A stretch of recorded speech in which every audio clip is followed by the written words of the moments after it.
Hi, Alexis. So far, you're the only one that's showed up, so let's go ahead and get started. I was actually just getting ready to close the conference, but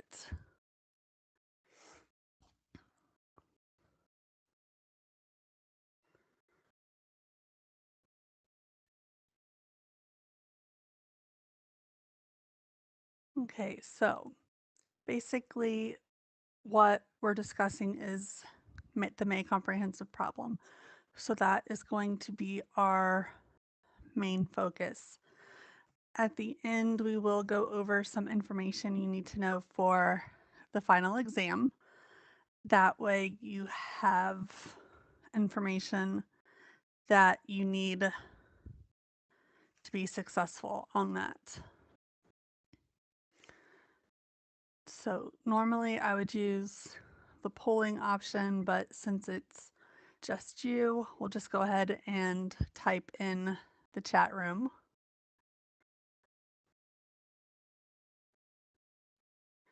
So basically what we're going to go over is directions, the chart of accounts, some of the transactions that usually mess students up every quarter, some of the adjusting entries because you will have to calculate all of the straight line depreciation yourself.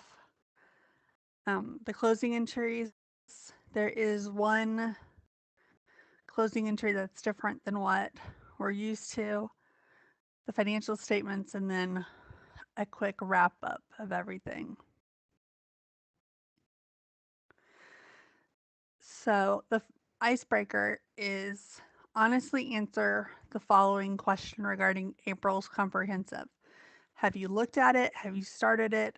Have you completed it? Or are you completely stuck and have been meaning to email me? Okay. It is due tomorrow night and it does take quite a while, so definitely start it as soon as you can. So if you've looked at it, I'm sure you've probably seen the chart of accounts at the beginning of the problem. As you can see, May's chart of accounts is a lot bigger. We do have a lot more accounts to deal with because we've purchased additional assets. We've purchased land, buildings, a surround sound system, and a big screen TV. So we have the accumulated depreciation and the depreciation expense accounts that go with it. So we do have a lot more, but everything is pretty standard. It's what we've been doing since week 4. So there's nothing out of the ordinary. So the first step for May should be taking the amounts from April's post-closing trial balance and entering those into the general ledger for May to use as the beginning balances. So you would put, so the first entry in the general ledger you should have for cash is April 31st, or let's see, yeah, April 31st balance, and then in the balance column, you would put the ending amount. So chapter 6 does a great job of showing you how to include balances in the post-closing, from the post-closing trial balance into the general ledger. The best homework problem to look at is 6-8. That shows you how a balance is recorded. Then we have the journal entries. So those are pretty standard. There's a couple that are worded tricky, more that are trickier. There's some that we're not used to dealing with. There's some where you're given a whole lot of extra information that you'll need to know for the adjusting entries, but it gives it to you in the actual transaction. And so that typically throws students. General ledger, same process as we've been doing with the regular transactions, the adjusting entries, and the closing entries. The 10-column worksheet, it's the same as what we've been doing since week 5. Adjusting entries, those are pretty standard, except you're going to have to calculate straight line depreciation. In your after conference assignment, you're going to have to calculate straight line depreciation as well. That way I can make sure you have a firm grasp on the concept before you get to the May comprehensive. Also, the appendix to chapter 5 gives you the formula as well. And it goes through a couple examples of straight line depreciation. Financial statements, those are basically what we've been doing since chapter 6, the same formatting. The demonstration problem on pages 197 to 199, I believe, does a great example of showing you what the closing entries should look like, as well as the financial statements. So that is helpful as well. And then the closing entries. The first one is a little tricky, but again, it's nothing that we haven't been doing. Any questions as of yet? Okay. So here is the amounts from April's post-closing trial balance. I'm more than happy to send you a copy of the picture. That way you know what the ending amounts should be for April and what amounts that you will enter in as the beginning balances for May. That way it's kind of like a check, you can check yourself. So let me write myself a note. I will send you that picture when I send you the passcode for the after conference assignment. So you will have those shortly after the conference has ended. Okay. Again, we're going to go over some of the journal entries. There are 7 that we're going to go over just because the wording is different than what we're used to. And then again, don't forget to use the information from the picture I'm going to send you for May, because I've had students completely forget that step and they usually only get about 50% on the comprehensive. And since this is due a week from tomorrow, you would only have a week between when I get it back to you and when you would have to have it redone. And then you would have in there the final as well as finals and other work for other classes as well. So here is the first transaction. In order to provide snacks for guests on a 24-hour basis, Knight signed a contract with Snack Attack. Snack Attack will install vending machines with food and drinks and pay a 10% commission on all sales. Estimated payments are made at the beginning of each month. Knight received a check for $200, the estimated commission on sales for May. So it gives you a whole bunch of information. We only need a little bit for the first transaction, but the rest we will need to know when it comes down to doing the adjusting entry. So based on receiving a check for $200 for the estimated commission on sales for May, what 2 accounts would we use to journalize this transaction? This is actually the first transaction you have to complete for May. Would it be cash and registration fees, accounts receivable and registration fees, cash and vending commission revenue, or accounts receivable and vending commission revenue?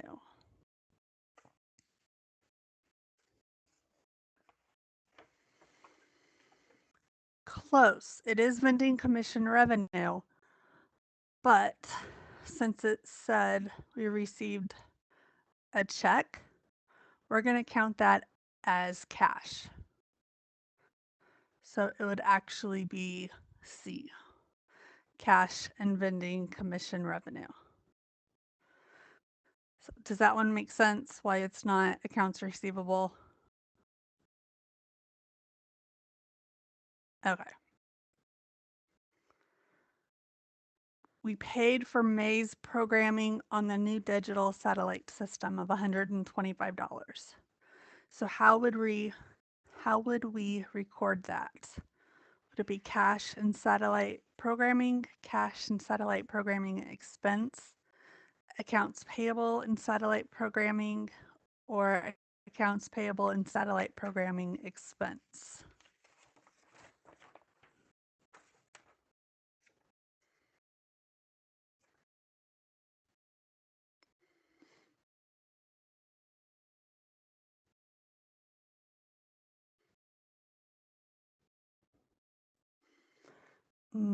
It's not an accounts payable. It would only be an accounts payable if it said on account.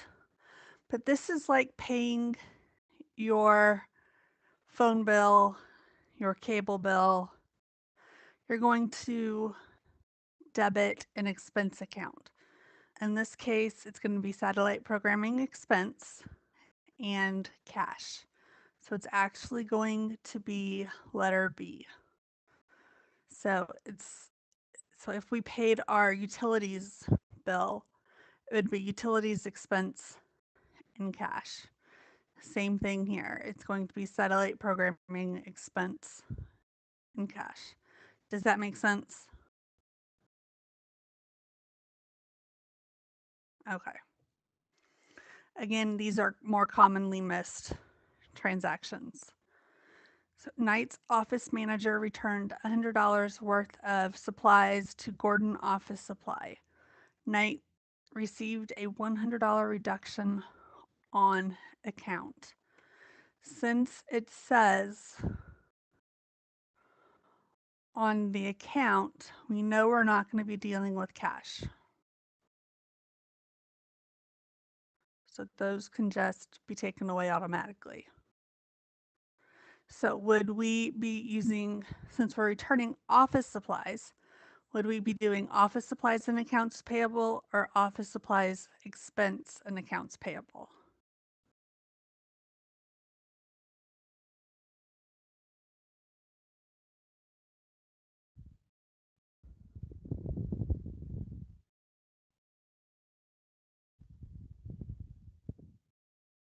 Exactly. We're going to focus on what we are actually returning. We are returning office supplies. It's kind of like if we purchased food and when it was delivered, it was bad, we would send it back. So we would be returning food supplies.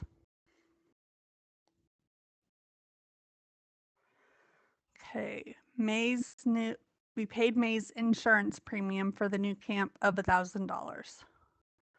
So what accounts would we use?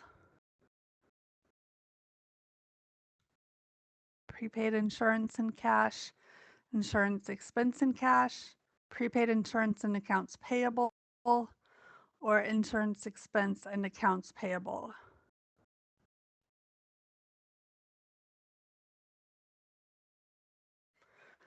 Close. This is what happens. This is part of why students usually miss this one. In April, we're paying $9,000 in insurance for a 6-month period. Since we've already paid a specific amount, we're going to deduct it from what we've prepaid. So we're going to use insurance expense in cash. We don't need to pay the insurance company another $1,000 because we've already overpaid them to begin with. Does that one make sense? Yeah, this is why I chose some of the ones because, again, they're commonly missed. In the 10 years I've been teaching this class, the comprehensive problems have not changed. So it's pretty easy to tell which ones the students are going to miss. This one, students see, they're reading quickly, they see the number $40 and they automatically assume that that's the amount. So make sure you're reading carefully. Knight paid $40 for each 1-year subscriptions to Fishing Illustrated, Fishing Unlimited, and Fishmaster. The magazines are published monthly. So how much are we actually going to record for this transaction?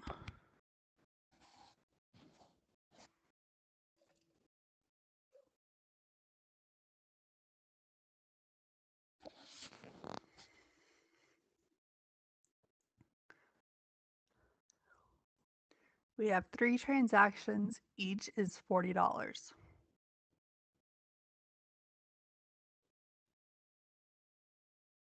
Exactly. Students usually, they're reading quickly, they're trying to get through, they've put it off, they see 40, they automatically assume that that's the amount we're going to use. But we are going to use the $120 since each magazine is $40 for the year. Okay, again, this is an extremely commonly missed problem. We paid wages to fishing guides of $30,000. Don't forget wages payable. At the beginning of the month, when you enter in April's post-closing trial balances, there is an amount left in wages payable. So what accounts would we use to journalize this transaction? Would it be wages, expense, and cash, wages, expense, and accounts payable, wages, expense, wages payable, and cash, or wages, expense, wages payable, and accounts payable?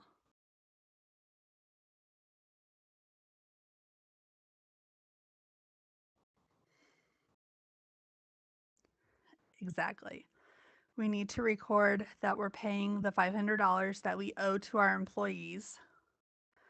We need to record that we're paying $30,000 in cash, and then the difference would be the wages expense amount. So you will use all 3 accounts to journalize this one transaction, and it would all be one transaction. So you would have 2 debits and 1 credit for this transaction.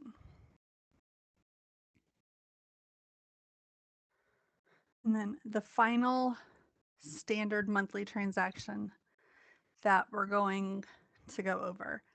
A guest became ill and was unable to stay for the entire week. We issued a refund in the amount of $1,000. So how would we journalize issuing a refund to our client? Would it be cash and registration fees, accounts receivable in cash, or accounts receivable and registration fees?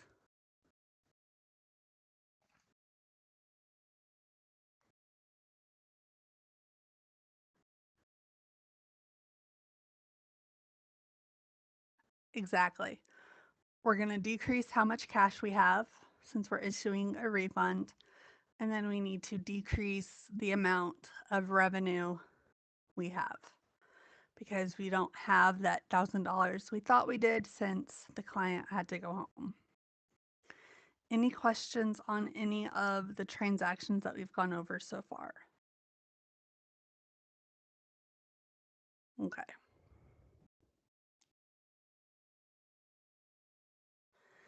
Adjusting entries. As I previously mentioned, we are going to use the straight line depreciation method. So that formula is the purchase price minus the salvage value is going to give us the book value.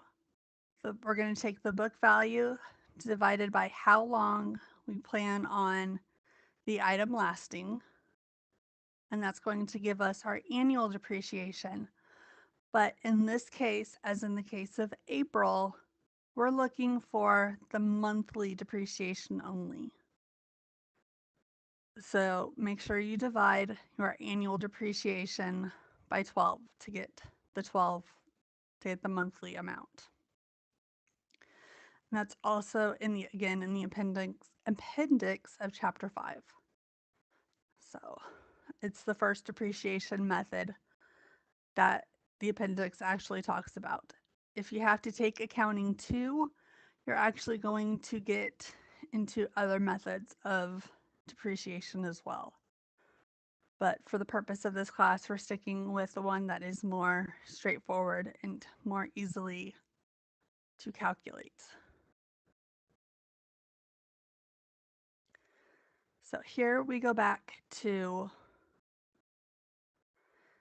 the vending commission revenue. So instead of our sales being around $2,000, they were $2,300. So how much should we have been paid by the snack company? We would need 10% of 2,300.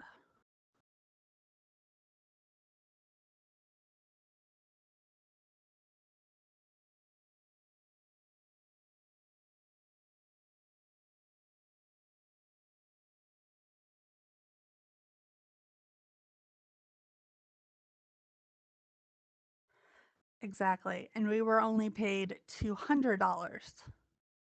So how much do they still owe us?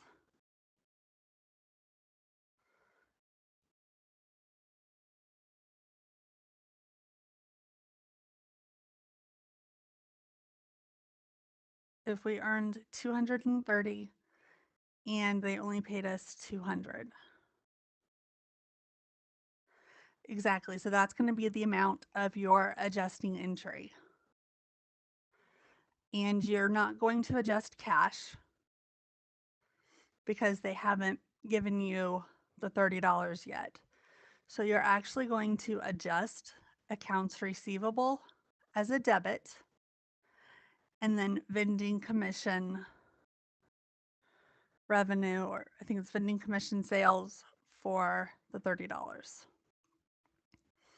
So that's how you would record this adjusting entry. Again, a lot of students read quickly, see the $2,300 and assume that that's the amount they're going to use. Unfortunately, we can't do that. We have to take the time to calculate how much the actual adjusting entry would be. Okay, here is, we are given a lot of information. Some of it we already know from April's adjusting entries. Some of it is new. So the straight line depreciation is used for the 10 boats purchased on April 2nd for $60,000.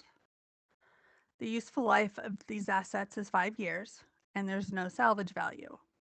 We were told that when we purchased the boats in April, a full month's depreciation was taken in April on these boats. That was $1,000. Again, we were given that amount in April. Straight line depreciation is also going to be used for the 2 boats we purchased in May. And so we need to calculate how much the entire adjusting entry will be for all 12 boats. So we know we're going to have at least $1,000 worth of depreciation because that's what it is for the 10 boats that we purchased last month. The new boats were purchased for $9,000. There's no salvage value. There's a useful life of 5 years. So how are we going to calculate the amount of depreciation for just the 2 boats? So to do that, we would take our $9,000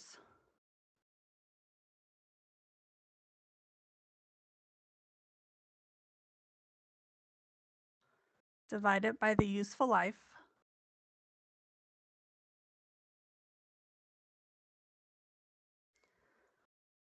and that is going to give us $1,800.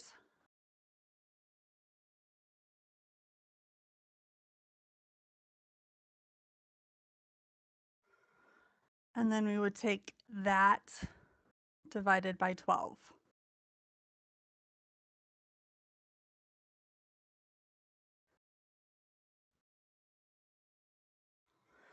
And that is going to give us the depreciation on just the 2 new boats we purchased.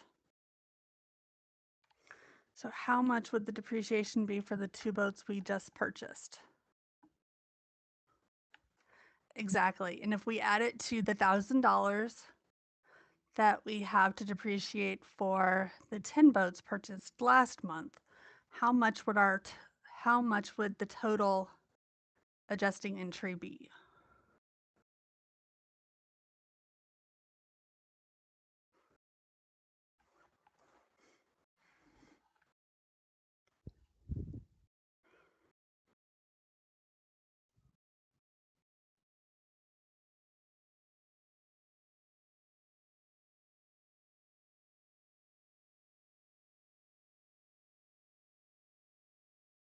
So we're going to have our $1,000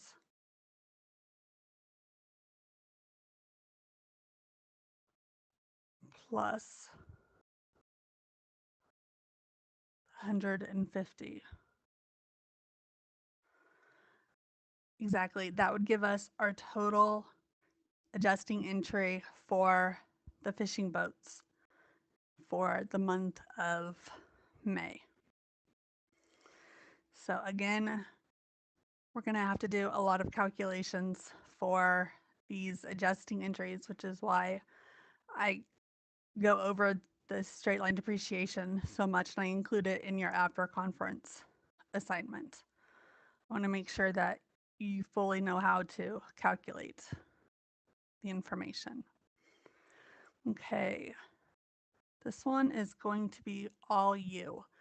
So we're going to use straight line depreciation to depreciate the sound system. We purchased it for $3,600. There's no salvage value, and there's a useful life of 5 years. So how much would the depreciation be for 1 month for the surround sound system?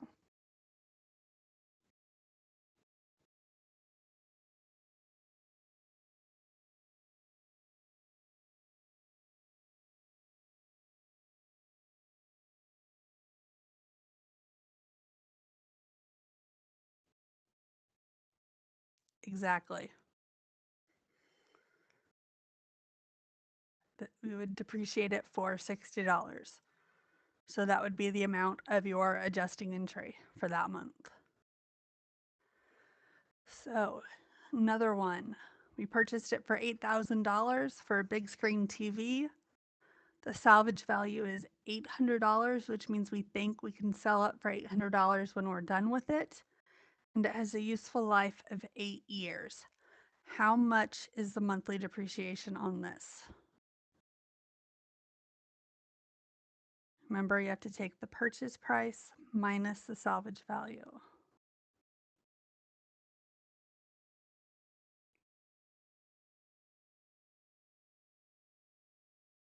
Exactly.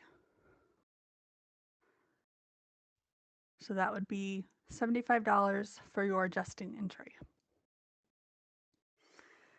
Okay, we purchased a building for $530,000. The useful life is 50 years. The salvage value is $50,000. How much would the monthly depreciation be? One of the reasons we're going over the depreciation is a lot of students give me the annual depreciation instead of the monthly. And that would completely throw everything off. Exactly. Great job on the depreciation. We would do $800 each month until the item is for the 50 years. Most buildings are going to have a useful life of between 30 and 50 years, depending on when it was purchased, whether it was new, whether it was used. So this one is not a straight line depreciation one, but it is one that is commonly missed. So on April 2nd, Knight paid $9,000 for insurance during the 6-month camping season. May's portion of the premium was used up during the month. So how can we determine how much this month's insurance is? There are multiple ways to get to the same answer.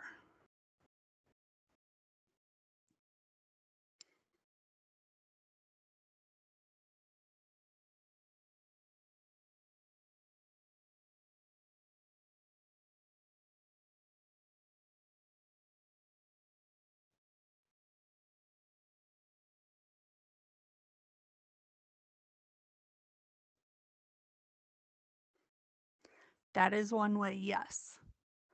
The way that I originally was leaning towards when I put this adjusting entry in the conference was we would go back and look at May's depreciation amount. But you could definitely do the 9,000 divided by 6. That will give you the exact same answer. So again, either way, you should get the same answer. So the last adjusting entry that we're going to go over is, again, very commonly missed. Knight received his May issues of Fishing Illustrated, Fishing Unlimited, and Fishmaster. How much are we going to adjust our prepaid subscriptions for? Would it be $10, $120, $3, or $5?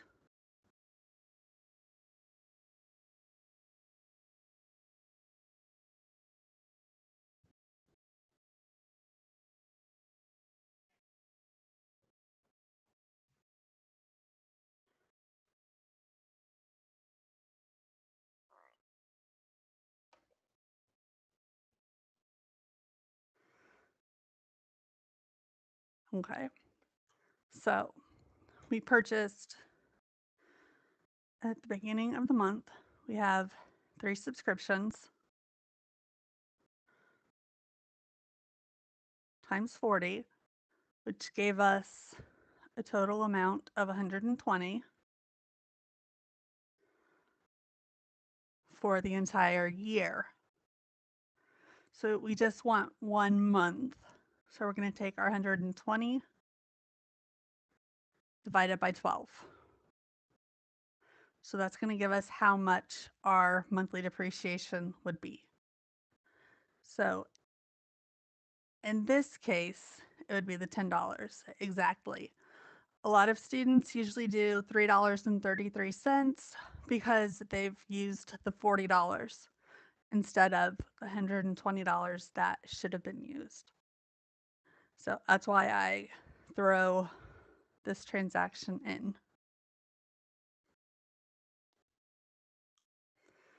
Okay, we are almost done. Any questions as of yet? Okay. If you do have any questions or need me to look at it when you get going, please email it to me within Canvas. I'm more than happy to look over files for students. There's one student, I think I've looked over her file. This was in the past. I think I looked over 10 times before she submitted it because things just didn't keep adding up for her. So I'm more than willing to look over things as many times as you need me to. So just email me your files within Canvas, say, hey, can you look this over? I'm stuck here. I usually end up looking over the whole file because normally the errors are at the beginning in the general journal. So don't forget to use me as a resource if need be. So our closing entries. Everything is standard like is shown in chapter 6, except we have 2 revenue accounts to close instead of 1. We're going to have our registration fees, which shows how much our clients have paid us, but then we're also going to have the vending commission revenue account. So you will debit both of those accounts and credit the amount to income summary. Technically, it's supposed to be in one transaction.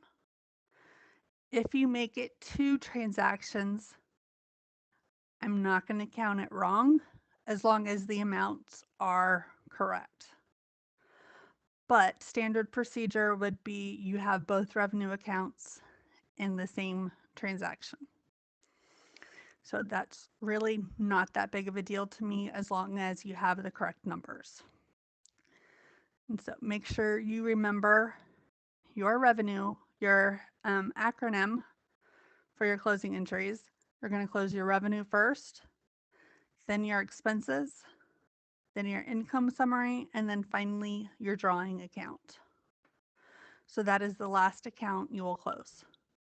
When you close your accounts, make sure you journalize them and put them in the ledger. I have had students forget to put the adjusting entries and the closing entries in the ledger, and that does cost a lot of points. So make sure you do that.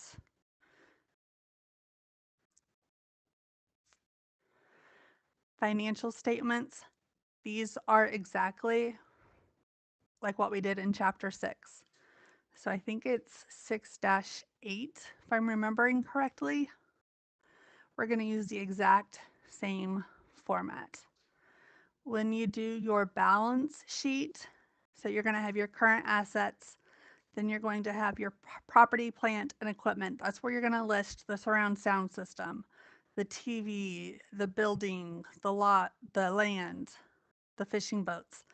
Make sure when you list those, in between each asset, you list the accumulated depreciation for that asset. So for example, you would have fishing boats, and then you would have the accumulated depreciation for fishing boats. Then you would list the surround sound system and then the accumulated depreciation for the surround sound system. So that is the format that you would list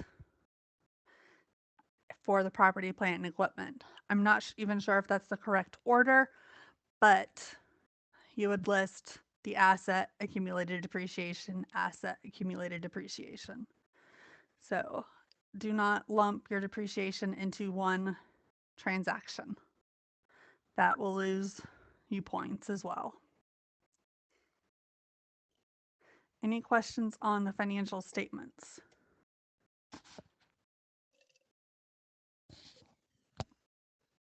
Okay. The last thing we need to go over is the wrap up. April's comprehensive is due tomorrow night. I will be working most of the day, so if you have any questions, text me, email me. May's comprehensive is due a week from tomorrow, and it's just essentially a continuation of April's.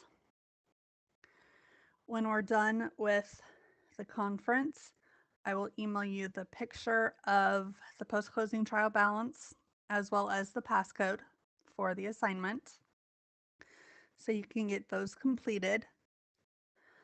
The final exam begins on Monday, March 19th, and it goes until Sunday, March 25th.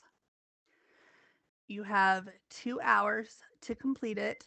So once you hit the start button, you have to finish the exam right then. This is not an exam where you can start, walk away from your computer, and plan to come back later. There is a 2-hour timer, and it will keep running even if you are not at the computer. So even if you close Canvas down, it will still be counting down to 0. So make sure when you are set to take it that you have everything you need. The distractions, as much as possible, are gone. There are 13 questions. The first 2 are multiple choice.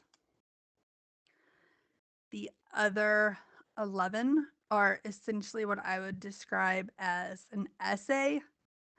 Basically, you're asked to solve different problems.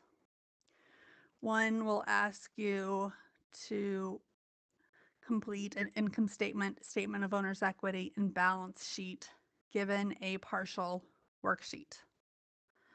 One is will ask you to calculate payroll taxes. So there will be a Excel form that you need to download and type your answers in there for questions 3 through 13. Because what the final gives you is a text box. So I created an Excel file, which is similar to what we've been using all quarter. So you would just type your answers in there, save the Excel spreadsheet, and then email it to me within Canvas. If you email it to my Harrison email, I cannot accept it. It has to go through Canvas email. So make sure you have that submitted. I need that Excel spreadsheet within 15 minutes of you hitting the submit button. So I will be looking at the time between when I received the file and when you submitted the exam for grading. There are 2 review sheets within the week 12 module. Week 12.1, let's see, 12.1 final review is one that I created myself that refers you back to specific chapters and specific homework assignments that are going to be similar to what you have to complete for the final exam. So it gives you a little extra guidance on what you need to study. The exam is closed book and closed note, which is why I refer you to specific problems to study from. Do you have any questions about anything? The exam, April's comprehensive, May's comprehensive?